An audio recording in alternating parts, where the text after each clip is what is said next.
초저녁 한가로이 지하도를 걷는 차무성 씨. 바로 그때 그의 여유로운 산책을 가로막는 불청객이 나타났습니다. 누구시죠? 집으로 가요! 알지도 못하는 젊은 남자가 집에 가자고 하니 도망치는 것은 당연지사지요. 하지만 70대 노인이 뛰어봐야 40대 젊은이의 손바닥 아닙니다.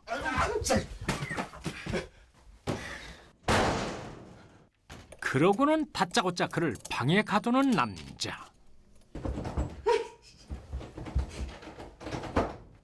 차무성 씨는 무슨 연유로 이 방에 갇힌 걸까요? 다행히 차무성 씨 필사의 노력으로 탈출에는 성공한 모양입니다. 요즘 차무성 씨는 매일 꽃을 들고 찾아가는 곳이 있습니다. 바로 유혜리 씨의 대저택입니다. 그런데 무성 씨의 꽃을 받아든 혜리 씨의 발목이 좀 불편해 보이는데요. 나오겠습니다.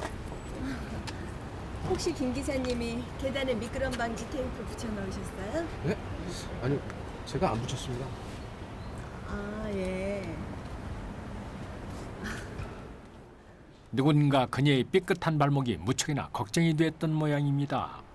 그 배려가 싫지만은 않은 혜리 씨. 그리고 그런 그녀를 바라만 보는 무성 씨. 내려다볼 필요도 올려다볼 필요도 없는 사임이 분명한 것 같은데요. 대체 이 두 사람에겐 어떤 사연이 있는 걸까요? 노숙을 한다고 다 같은 노숙자가 아닙니다. 임시방편, 거적대기라도 영자 신문 정도는 덮어줘야 편히 잠들 수 있다는 이 남자. 차무성 씨는 이분들 사이에서도 노숙자계의 회장님으로 통합니다. 외국어부터 정치, 경제, 상식까지 박학다시 그 자체죠. 그의 남다른 포스에 노숙 동료들은 누구랄 것 없이 절로 몸을 낮추는데요. 회장님, 오늘도 세상 일은 잘 돌아간대요. 선진국 중앙은행들이 마이너스 금리를 신봉하면서 인플레이션 요인을 발생시켰어. 아, 예. 아, 무슨 줄 알고 거기를 끄덕이냐? 물론 모르지. 여하튼 여기 있을 사람은 아닌 건 확실한데 안 그러냐? 그에겐 어떤 과거가 숨겨져 있는 걸까요? 따사로운 봄날. 차무성 씨가 프리지아 화분을 하나 들고 어딘가로 향하는 중입니다. 그가 발길을 멈춘 곳은 고갯개나 높이 쳐들고 올려다봐야 할 대저택. 노숙자들 사이에서나 군계 일학이지 영락없이 거린 인구가 이런 곳엔 어인 행차실까요? 최대한 간단하게 빨리 모시도록 하겠습니다. 인기척에 화분만 두고 도망을 치고 마는데요.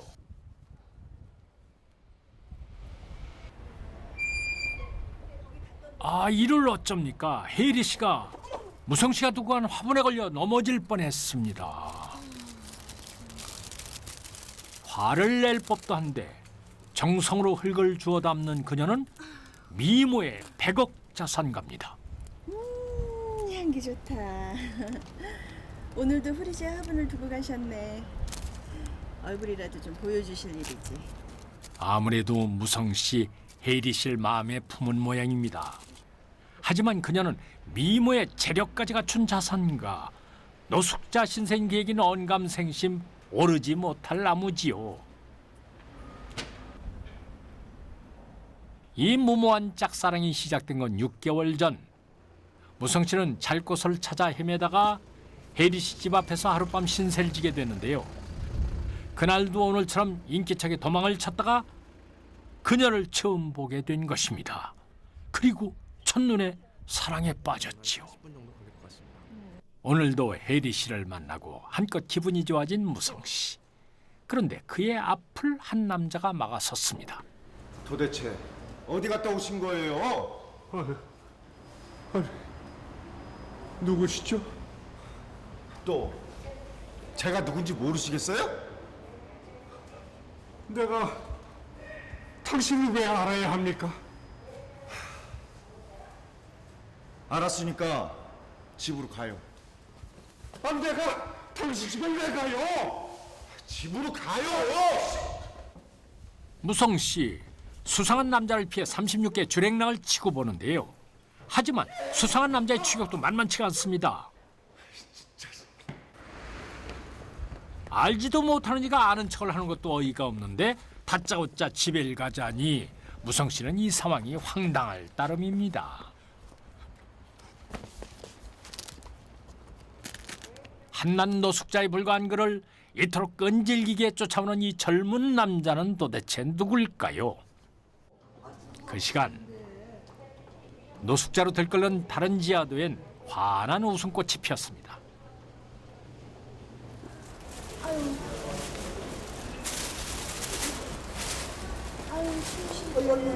아니 이것이 아니어도 되는데. 감기 걸리시면 제 마음이 더 아파서 그래요. 아이고 진짜 당신은 하늘이 우리한테 보내준 천사라고. 정말 복 많이 받으실 거야. 얼마 전부터 노숙자들을 돌보고 있는 혜리 씨. 노숙자들에게 요깃거리를 건네고 난 후엔 꼭 사진 한 장을 보여주는데요. 그런데 이게 누굽니까? 바로 그녀의 집 앞으로 출근한 차무성 씨가 아닙니까?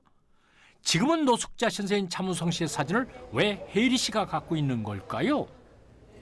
비슷한 사람 있으면 저한테 연락 주세요. 사례는 충분히 할게요. 아이고, 그럼요. 당연히 알려드려야지. 누가 부탁하시는 건데? 며칠 후 빨리요. 좀 더 서둘러 주세요.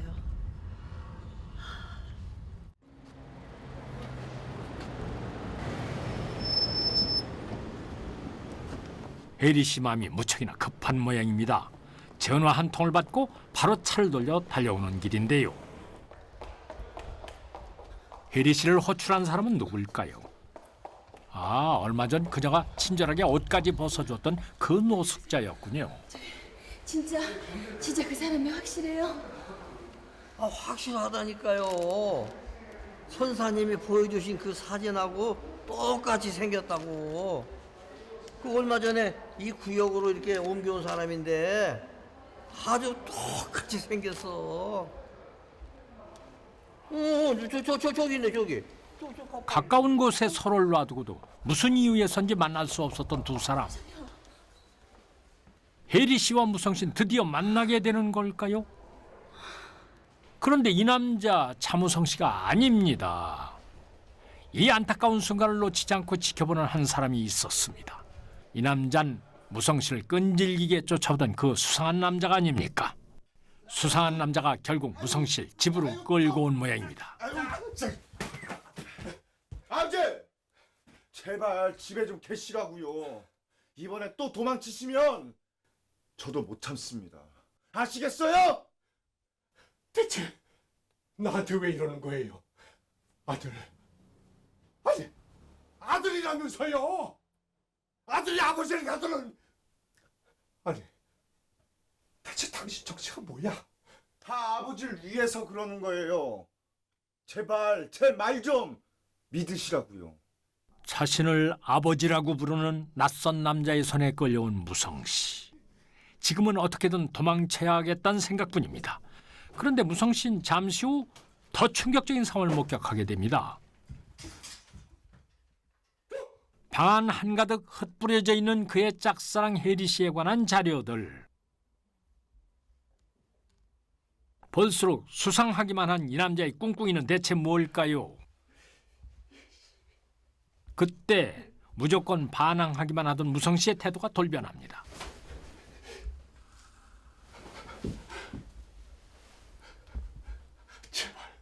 제발 이 여자한테는 손대지 말아주세요. 부탁입니다. 시키는 대로 다 할게요. 무성 씨가 혜리 씨를 싸고 돌자 아들이라고 주장하는 젊은 남자는 더 화가 난 듯 보이는데요. 아예 방 안에 가돌 심산인가 봅니다. 자물쇠까지 채웁니다. 이 남자는 무성 씨를 왜 감금까지 시키는 걸까요?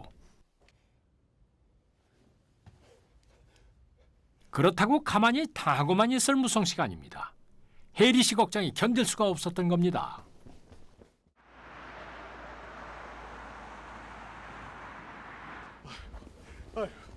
그 사람한테 무슨 일이 있어서는 안 돼. 그 사람을 지킬 사람은 나뿐이야. 그때 무성 씨 앞을 가로막아선 고급 세단 한 대. 차에서 내린 사람은 한 여인입니다. 말없이 그를 안아주는 그녀. 그녀는 무성 씨가 그렇게 기다리던 혜리 씨입니다. 눈물까지 흘리며 안아준 것도 황송한데 노숙자인 무성 씨를 집까지 들인 혜리 씨. 사정이 어찌됐든 무성 씨는 사랑하는 그녀와 한 지붕 아래 있을 수 있는 지금 이 순간이 마냥 행복할 따름입니다. 꿈이라면 진정 깨지 않았으면 좋겠습니다. 이리 와서 앉아요. 당신 좋아하는 된장찌개 끓여놨어. 그의 식성까지 꿰뚫고 있는 그녀. 어서 드셔보세요, 여보. 에? 여보? 분명 그녀가 무성 씨를 여보라고 불렀습니다. 대체 이 두 사람에겐 어떤 사연이 있는 걸까요? 씨와 는 2년 전 지인의 소개로 처음 만나게 됩니다. 이 둘은 결국 7개월 만에 혼인신고까지 하게 되는데요. 2년 전까지 이들은 법적으로 부부였습니다. 그녀의 말에 따르면 신혼의 단꿈도 잠시 무성 씨는 서서히 치매 증상을 보였고 어느 날 호련히 집을 나가버렸다는 것입니다. 혜리 씨는 그날 이후 무성 씨가 돌아올 날만을 손꼽아 기다렸다고 했습니다. 무성 씨는 자신이 치매란 사실보다 한 여자를 2번 사랑하게 됐다는 사실에 더 놀라울 따름입니다. 치매로 기억을 잃고도 또다시 그에게 찾아온 운명 같은 사랑. 무성 씨는 그를 기다려준 그녀의 지극한 사랑이 기적을 만들었다고 믿었습니다. 이 실반지가 뭐라고 그렇게 좋아해? 좋지요. 그럼 안 좋아요? 난 내일이면은 이 순간을 기억하지 못할지도 몰라. 그럼 내가 다시 이야기해주면 되지. 당신이 날 어떻게 처음 사랑하게 됐고 뭐 2번째로 날 어떻게 사랑하게 됐는지 말해요. 그리고 3번째, 4번째 날 어떻게 사랑하게 될지. 두 사람의 사랑 앞에 장애가 될 것은 아무것도 없어 보입니다. 그런데 바로 그때 해방꾼들이 등장했습니다. 오랜만입니다, 새어머니. 두 사람의 뒤를 쫓던 수상한 남자 차민혁입니다. 이 세 사람에겐 어떤 비밀이 숨겨져 있는 걸까요? 민혁 씨는 2년 전 아버지 차무성 씨에게 혜리 씨를 처음 소개받았습니다. 하지만 민혁 씨는 혜리 씨가 탐탁치 않았습니다. 내가 삶은 얼마나 살겠니? 사는 동안 사랑하는 사람하고 살고 가고 싶다. 꼭 결혼을 하셔야겠어요? 민혁 씨 뭐 걱정하시는지 알아요. 근데 저 회장님 재산에 아무 욕심 없어요. 저도 나이 들 만큼 들었고 또 저 먹고 살 만큼 재산은 있어요. 민혁 씨는 아버지의 간곡한 부탁을 어쩌지 못해 결국 결혼을 허락했는데요. 그러나 혼인신고를 마친 혜리 씨는 안면을 싹 바꿨습니다. 결혼 1년 만에 모든 재산을 처분해서 자기 명의로 돌려놓고 100억 자산가였던 무성 씨를 빈털터리로 만들었습니다. 그렇게 100억 자산가의 아내가 아니라 스스로 100억 자산가가 된 혜리 씨는 치매까지 걸려 하루하루 기억을 잃어가고 있는 무성 씨를 길거리에 내버렸던 것입니다.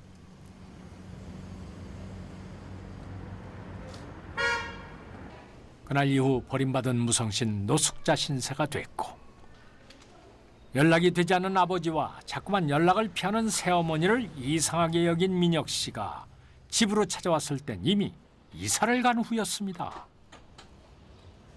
남편 건강 때문에 시골로 이사 간다던데. 그때부터 민혁 씨는 아버지를 찾아 헤맸지만 결국 찾지 못하고 2년의 세월이 흘러버렸습니다. 그러던 어느 날 아버지가 길거리에서 구걸을 하다 경찰서에서 보호를 받고 있다는 연락을 받게 됐습니다. 민혁 씨는 2년 만에 나타난 충격적인 아버지의 모습에 할 말을 잃었습니다. 대체 어떻게 된 일이에요?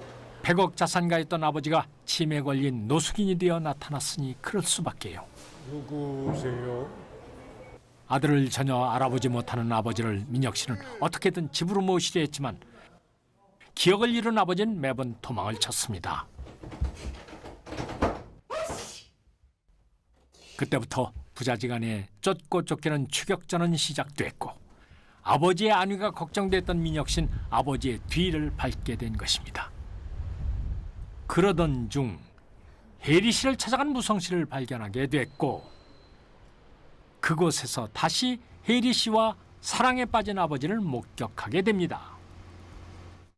씨의 가족들은 씨의 행방을 찾아내어 재산을 다 빼돌린 정황을 포착하고 혼인 무효 청구 소송을 제기합니다. 혜리 씨는 혼인무효 소송 재판에서 승소하기 위해 백방으로 무성 씨를 찾아다니기 시작했던 것입니다. 그런 혜리 씨의 뻔뻔한 행동에 민혁 씨는 분노했고 혜리 씨가 아버지를 찾을 수 없게 무성 씨를 집에 데려가 감금까지 시켰던 것이죠. 이봐 당신. 아버지요. 나랑 있을 때는 멀쩡하고 건강했었어요. 그러다 갑자기 사라진 거라고요. 갑자기 사라져? 당신이 내다 버린 거 아니고? 민혁 씨. 그래도 한때는 어머니였던 사람한테 너무하네요. 어머니 좋아하시네. 두고 봐. 당신 내가 가만 안 둬. 한 남자를 아버지와 남편으로 두고 찾아 헤매고 감추는 숨바꼭질을 벌였던 두 사람. 이제 그 치열했던 공방전에 마침표를 찍을 때가 왔습니다. 경기지방경찰청 국제범죄수사대는 씨의 재산을 편취한 혐의로 씨를 구속 입건했습니다. 씨가 부부관계를 지속할 의사 없이 치매에 걸려 판단력에 흐려진 씨와 혼인신고를 해서 재산을 가로챘다는 겁니다. 유리 씨, 당신을 사기 혐의로 체포합니다. 같이 가주시죠. 누구세요? 당신은 나 믿지요? 나 좀 구해줘요. 나 구해줄 사람 당신뿐이에요. 여보. 여보. 모든 진실을 듣고도 마지막까지 그녀에 대한 미련을 버리지 못하는 참호성 씨. 비참하게 버림을 받고도 한 여자를 2번이나 사랑하게 된 그에게 사랑은 그녀뿐이었습니다.